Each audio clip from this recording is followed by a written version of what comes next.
مجھے سمجھ نہیں آ رہا تھا یہ سب کیا ہے۔ اتنے میں دروازہ کھلنے کی آواز آئی تو دیکھا نائمہ ناشتہ لے کر آئی ہے۔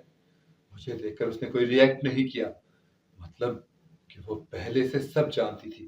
میں بھوکی شیرنی کی طرح اس کی طرف لپکی، پر اس سے پہلے نائمہ نے مجھے بالوں سے پکڑ کر بیڈ پر دے مارا۔ میں مجھے جا گری۔ پھر وہ جو بولی میں سننے کی سکت نہیں رکھتی تھی، اور نہ ہی میں اٹھ سکی، نہ احتجاج کر سکی، اور میں ایک بار پھر سے بے ہوش ہو گئی۔ جب ہوش آیا مجھے ڈرپ لگی ہوئی تھی اور ایک ملازمہ میرے پاس بیٹھی تھی۔ اس نے مجھے ہوش میں آتا دیکھ کر جلدی سے انٹرکام پر کسی کو اطلاع دی۔ میں شدید دکھ میں تھی، میرے گھر والوں نے مجھے دھوکہ دیا یا وہ بھی حقیقت سے بے خبر ہے۔ ملازمہ کو کہا مجھے اپنے گھر جانا ہے، میرے اماں ابا نہیں آئے کیا؟ مگر وہ کوئی بھی جواب دیے بغیر کمرے سے چلی گئی۔ صبح جو کچھ نائمہ نے کہا وہ میرے ذہن میں گردش کر رہا تھا۔ جس کو تیمور بنا کر بھیجا وہ تیمور نہیں بلکہ نعمان تھا۔ میرے سسر کا بیٹا تو نیم پاگل تھا، ہر وقت شراب کے نشے میں دھت رہتا۔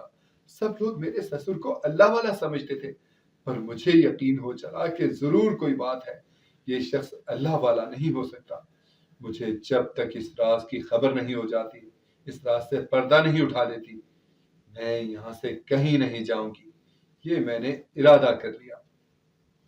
میرا دماغ پہلے ہی جاسوسی کہانیاں پڑھ پڑھ کر بہت تیز ہو گیا تھا، اوپر سے اب جو حقیقت میرے سامنے آئی تھی، مجھے کچھ کرنا تھا، اپنے گھر والوں تک پہنچنا تھا، پہنچانا بھی تھا ان تک سب کچھ، پر اس سے پہلے مجھے یہاں ان لوگوں کے مطابق خود کو ڈھلنا تھا، ان کا اعتماد جیتنا تھا۔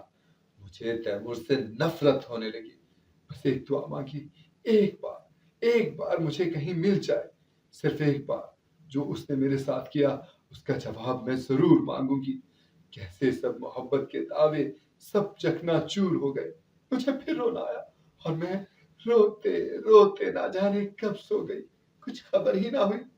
اگلے دن میرے سسر نے مجھے بلوا بھیجا۔ میں نے اچھے سے سر پر دوپٹہ لیا اور ان کی خدمت میں حاضر ہو گئی۔ انہوں نے مجھے بتایا تمہارے ابا تیمور کے بارے میں سب جانتے تھے، ہم نے کوئی دھوکہ نہیں دیا، اگر تم چاہو تو اس گھر سے جا سکتی ہو۔ پر میرے پاس تو الفاظ ہی نہیں رہے تھے۔ میرے گھر والے تیمور کے بارے میں سب جانتے تھے اور مجھے خبر نہیں ہوئی۔ پھر وہ جو مجھ سے ملتا تھا وہ کون تھا، کیوں تھا؟ ہر بات میری سمجھ سے باہر تھی، میرا دماغ معاف ہونے کو تھا۔ تب میرے سسر نے میرے سر پر ہاتھ رکھا اور مجھے صبر کی تلقین کی۔ نہ جانے کیوں مجھے وہ ڈھونگی لگے، مجھے پہلے دن سے ہی وہ مشکوک لگے تھے، پر سب کی آنکھوں پر نہ جانے کون سی پٹی بندھی ہوئی تھی۔ لوگوں کا ایک مجمع ان کے پاس جمع ہوتا، ان سے دعا کا کہتا، اپنے گھر آنے کی خاص دعوت دیتے، پھر وہ اٹھ کر کہتے اب میری عبادت کا وقت ہو گیا ہے، اور گھر کے کوارٹر کی طرف چلے جاتے۔ اس دن کے بعد سے نائمہ بھی نظر نہیں آئی تھی۔ کسی ملازم سے کچھ پوچھتی تو وہ بتاتا کہ وہ کہیں باہر گئی ہوئی ہیں۔ ایک دن بور ہوتے ہوتے میں گھر دیکھنے لگی، پر مجھے گھر سے باہر جانے سے منع کیا گیا۔ بی بی جی، صاحب کا حکم ہے کہ آپ گھر سے باہر نہیں جا سکتی، ان کے نا بہت سے دشمن ہیں، آپ کو نقصان پہنچ سکتا ہے۔ پر میں تو کسی ثبوت کی تلاش میں تھی، اپنے سوالات کا جواب آج تک مجھے نہ ملا۔ میرے گھر سے بھی کوئی نہیں آیا مجھ سے ملنے کے لیے۔ میرا دل بیٹھ گیا، میں کونے میں بیٹھ کر خوب روئی اور فیصلہ کر لیا کہ اب میں کہ نہیں جاؤں گی۔ جس شخص سے شادی کی وہ پاگل بچوں کی جیسی حرکتیں کرتا، میں جتنا ہوتا اس سے دور رہتی۔ شرابی ہر وقت شراب کے نشے میں رہتا، اور حیرت بھی ہوتی ایک پاگل کو کیا پتا شراب کا۔ ایک دن ملازم سے پوچھا تو اس نے بتایا بی بی جی، چھوٹے صاحب کو شراب بہت پسند ہے۔ افسوس ہوتا ایک اللہ والے شخص کا بیٹا پہلے پاگل اور پھر شرابی بھی۔ میرا تجسس بڑھنے لگا، مجھے یہ گھر اور اس کے افراد معمہ لگنے لگے تھے۔ شادی کو 2 ماہ گزر گئے، نہ موبائل مل سکا، نہ کسی سے بات کر سکی۔ ہر روز خواب میں اپنی ماں کو دیکھتی، میرا دل ان سے ملنے کو تڑپنے لگا، مگر پھر خیال آتا کہ اس دوزخ میں انہی لوگوں نے تو مجھے دھکیلا ہے۔ اور آخر ایک دن مجھے موقع مل گیا۔ آدھی رات کو جب دیکھا سب سو گئے، گھر کے گارڈ سے آنکھ بچاتی میں کوارٹر کی جانب چل دی تو میری حیرانگی کی حد نہ رہی۔ وہاں کوارٹر کے اندر نیچے کی طرف سیڑھیاں اترتی تھیں، وہ ایک تہخانہ تھا۔ اچانک وہ دروازہ کھلا اور میرے سسر باہر نکلے۔ میں جلدی سے کچن کے پچھلے دروازے سے بھاگتی ہوئی اپنے کمرے میں پہنچ گئی۔ اب مجھے ایک موبائل کی ضرورت تھی جس کے ذریعے ثبوت ریکارڈ کر سکتی اور وقت آنے پر میرے کام بھی آتے۔ مجھے پکا یقین ہو گیا تھا کہ دال ساری کی ساری کالی ہے، یہاں جو نظر آتا ہے وہ ہے نہیں۔ پر موبائل کون لا کر دے؟ یہاں تو پورے گھر میں کسی کے پاس موبائل نہیں ہے۔ پھر ایک دن پلان کے تحت میں سسر کی بیٹھک نما کمرے میں چلی گئی جہاں بہت سے مرد اور عورتیں بیٹھی ہوئی تھیں۔ میرے سسر نے پہلے حیرت سے مجھے دیکھا، پھر خاموشی سے آنکھیں بند کر لیں اور اسی دوران میری نظر پاس بیٹھی ایک عورت پر پڑی۔ یہ شکر ہے وہاں کسی گارڈ کو آنے کی اجازت نہیں تھی۔ میرے سسر اس وقت کوئی آیت پڑھ رہے تھے جو سراسر غلط تھی، اس کا مفہوم سب غلط، پر یہاں سب ادب سے بیٹھے سبحان اللہ ماشاء اللہ کہہ رہے تھے۔ اور تب مجھے پتا چلا کہ یہ لوگ پڑھے لکھے جاہل ہیں۔ اور پھر جب مجھے موقع مل گیا، وہ عورت جیسے ہی میرے سسر کی جانب بڑھی دعا کرانے کے لیے، میں نے اس کے پرس سے اس کا موبائل نکال لیا اور چھپا لیا۔ کچھ دیر بیٹھے رہنے کے بعد میں اٹھ کر کمرے میں آ گئی۔ شاید قسمت بھی میرا ساتھ دے رہی تھی۔ میں جلدی سے موبائل دیکھنے لگی تو وہ ان لاک تھا۔ مجھے خوشی سی محسوس ہوئی۔ فی الحال جلدی سے موبائل آف کیا اور اس کو الماری میں اپنے کپڑوں میں چھپا دیا۔ میں اب کسی موقع کی تلاش میں تھی۔ ایک دن گھر میں کافی چہل پہل تھی۔ اس گھر کے ملازم بھی کچھ مشکوک قسم کے ہی لوگ تھے۔ ایسے زبان پر تالے لگائے رکھتے چاہے سامنے والا مر ہی کیوں نہ جائے، وہ منہ نہیں کھولتے تھے۔ کچن کے سامنے گزرتے میرے کانوں میں بوا سکینہ کی آواز پڑی۔ وہ کسی دوسرے ملازم سے بات کر رہی تھی اور ساتھ ساتھ رو رہی تھی۔ جیسے مجھے دیکھا جلدی سے میری طرف آئی۔ بی بی جی کچھ چاہیے آپ کو؟ میں اس سے گھر کے باقی کمروں کے بارے میں پوچھنے لگی۔ گھر کے آدھے کمرے لاکڈ تھے تو اس نے پراسرار نظروں سے مجھے دیکھا اور بہت آہستہ سے بولی، بی جی آپ کو نا کہیں سے کچھ نہیں ملے گا، جو کچھ ہے آپ کے اپنے کمرے میں ہے۔ اس کی بات سن کر میرے قدموں کے نیچے سے زمین سرک گئی۔ اس کی بات سنتے ہی میں انہی قدموں سے واپس آ گئی۔ میرا دل گھبرا رہا تھا۔ آتے ہی کمرے کا دروازہ لاک کر لیا۔ بار بار پسینے آ رہے تھے اور پھر سکینہ بوا کی بات کانوں میں گونجی، جو کچھ ہے بی جی اسی کمرے میں ہے۔ پر کہاں؟ مجھے اس کمرے میں کچھ نظر نہ آیا۔ تھک ہار کر ایک کتاب پڑھنے کے ارادے سے جیسے ہی پکڑی تو میری تو حیرت کی انتہا نہ رہی۔